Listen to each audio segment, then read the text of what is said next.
Hi అండి, నేను మీ అనితను. ఇవాళ అయితే మా ఇంట్లో చికెన్ వండుతున్నాం మేము. చూడండి, 1/2 కేజీ చికెన్. ఉప్పు, కారం, పసుపు మొత్తం వేసేసా. కొద్దిసేపు కలిపి పెట్టేస్తాను దీన్ని.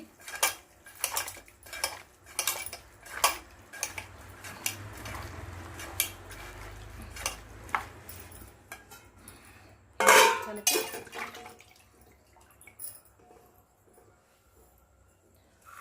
ఇక్కడైతే కాజు, ఒక 4 పచ్చిమిరపకాయలు, ఉల్లిపాయలు, టమాటా కొంచెం ఫ్రై చేసేసుకుంటున్నాను నేను.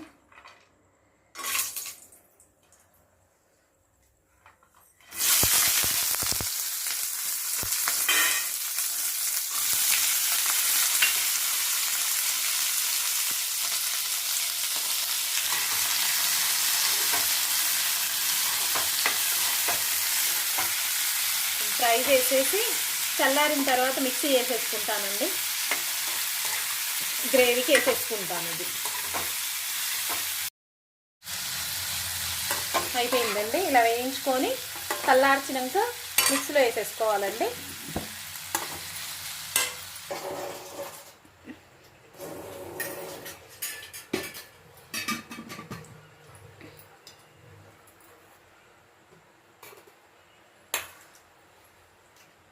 ఇలా మిక్సీ అయిపోయిందండి. ఇప్పుడు చికెన్ వేసుకుందాము. కొంచెం గరం మసాలా,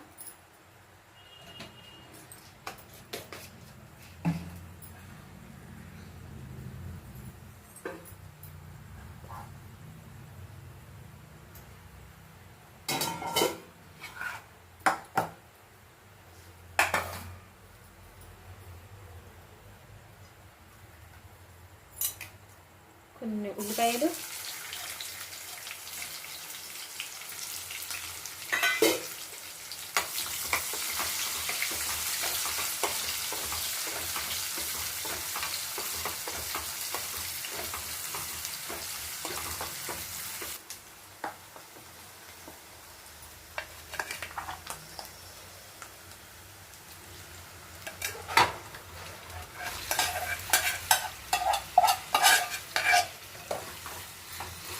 చికెన్కి ఉప్పు, కారం, పసుపు, అల్లం వెల్లిగడ్డ అంతా పెట్టేసాం కదా.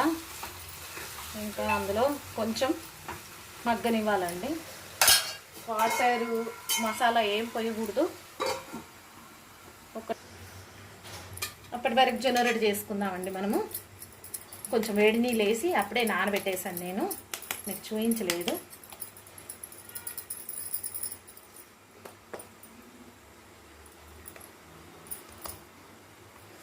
మేము మరాఠీస్ కదా, మాకు గోధుమ రొట్టె, జొన్న రొట్టె, చపాతీ లేనిది అసలు నడవదండి మాకు. కాబట్టి మాకు కంపల్సరీ కావాల్సిందేనండి.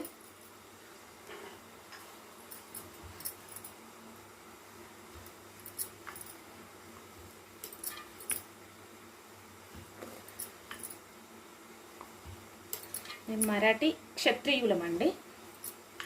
అసలు చెప్పకూడదు, కానీ మరాఠీస్ అంటే చాలా చాలా ఉన్నాయి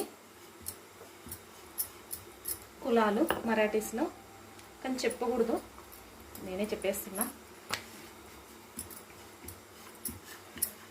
ఇలా కంపల్సరీ మాకు జొన్న రొట్టెను, గోధుమ రొట్టెను కంపల్సరీ కావాలండి.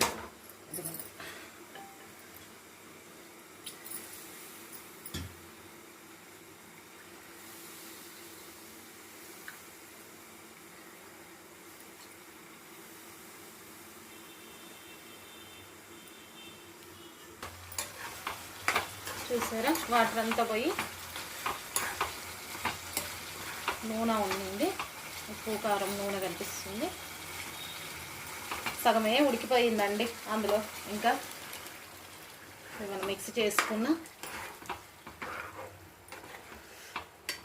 మసాలా వేసేస్తే టమాటా గ్రేవీ అయిపోయింది.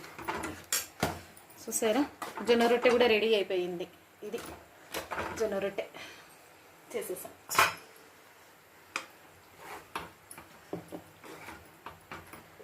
ఒక 10 minutes ఉడికితే అయిపోతుందండి. చూడండి అయిపోయింది. ఫుల్గా గ్రేవీ ఎమ్మి ఎమ్మి సూపర్గా ఉంది కదా. జొన్న రొట్టె కూడా అయిపోయింది. క్లోజ్. లైక్ చేయండి, షేర్ చేయండి, సబ్స్క్రైబ్ చేసుకోండి ప్లీజ్ అండి. బాయ్.